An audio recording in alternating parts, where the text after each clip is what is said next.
اور سب سے پہلے بات ہوگی ایران سے جو بھی ڈیل ہوگی اچھی ہوگی۔ امریکی وزیر جنگ پر امید پیٹ ہیگزٹ نے شنگری-لا ڈائیلاگ میں کہا صدر ٹرمپ امریکی مفادات کو مد نظر رکھ کر معاہدہ کریں گے۔ اب نیا ہرمز سب کے لیے کھلنی چاہیے۔ میڈیا سے گفتگو میں بولے ایران سے مذاکرات اچھے رہے، ایران اچھی طرح جانتا ہے کہ اسے کیا کرنا ہے، ایران کے خلاف دوبارہ جنگ کے لیے مکمل تیار ہے، پاکستان امریکہ کا مخلص دوست ہے۔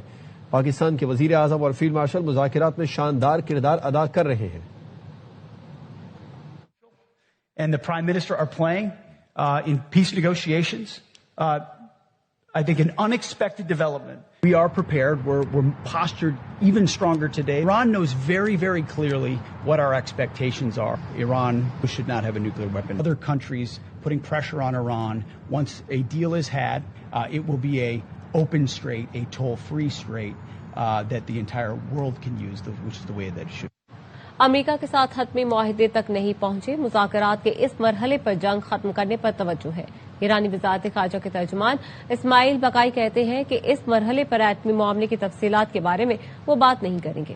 امریکہ کے ساتھ پیغامات کا تبادلہ جاری ہے۔ ہم نے 47 سال پہلے حکم کی زبان کو الوداع کہہ دیا تھا۔ امریکہ کو آبنائے ہرمز کی ناکہ بندی جیسا غیر قانونی کام نہیں کرنا چاہیے تھا۔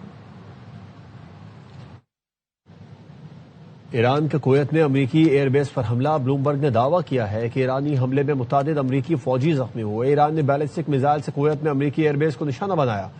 امریکہ کے 2 جدید ترین MQ-9 ڈرونز کو بھی نشانہ بنایا۔ ایران نے گزشتہ روز کویت پر بیلسٹک میزائل فتح فائر کیا تھا۔ اس بارے میں ایران نے سرکاری سطح پر تفصیلات جاری نہیں کی۔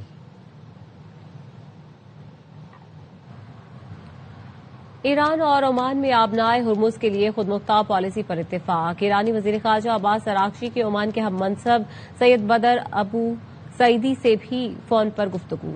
عباس اراغچی نے ایکس پر اپنے بیان میں کہا آبنائے ہرمز پر پالیسی عالمی قوانین کے مطابق ہوگی۔ عمان کو درپیش خطرے پر ایران کی جانب سے اظہار یکجہتی کیا گیا۔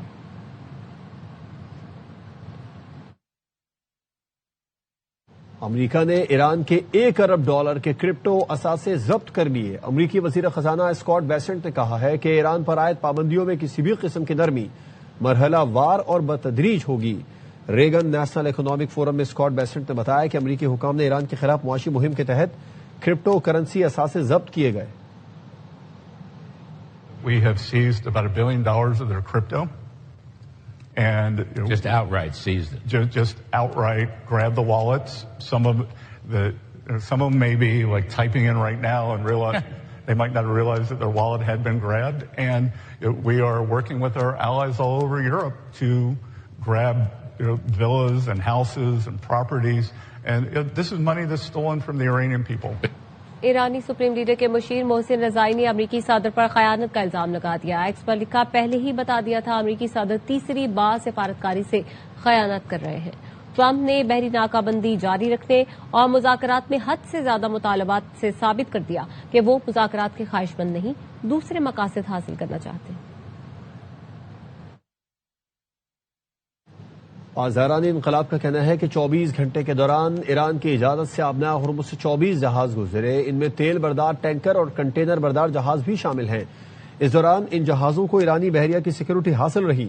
پاسداران انقلاب نے اپنے بیان میں یہ بھی بتایا کہ آبنائے ہرمز پر ایران کا کنٹرول برقرار ہے، کسی بھی قسم کی جارحیت یا خطرے کا فیصلہ کن جواب دینے کے لیے ہر لمحہ تیار ہیں۔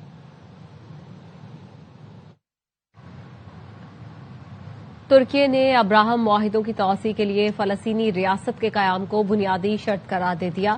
ترک وزیر خارجہ حاکان فیدان کہتے ہیں مسئلہ فلسطین کا حل مشرق وسطی میں پائیدار امن کا بنیادی نقطہ ہے۔ اسرائیل 1967 کی سرحدوں پر فلسطینی ریاست تسلیم کرے تو علاقائی اتحاد میں شامل ہو سکتے ہیں۔ حاکان فیدان نے پاکستان، سعودی عرب، مصر، خلیجی ممالک پر مشتمل علاقائی پلیٹ فارم بنانے کی تجویز دی۔ کہا حالات معمول پر آئیں تو ایران بھی مجوزہ علاقائی فورم کا حصہ بن سکتا ہے۔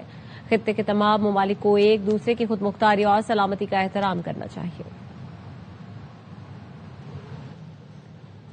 حکومت نے پیٹرول اور ڈیزل کی قیمتوں میں 22 روپے فی لیٹر کمی کر دی ہے۔ عوام نے قیمتوں میں کمی کو اونٹ کے منہ میں زیرہ قرار دے دیا۔ کہتے ہیں 100-150 روپے بڑھا کر چند روپے کم کر دیے جاتے ہیں۔ پیٹرولیم مصنوعات مزید سستی کی جائے۔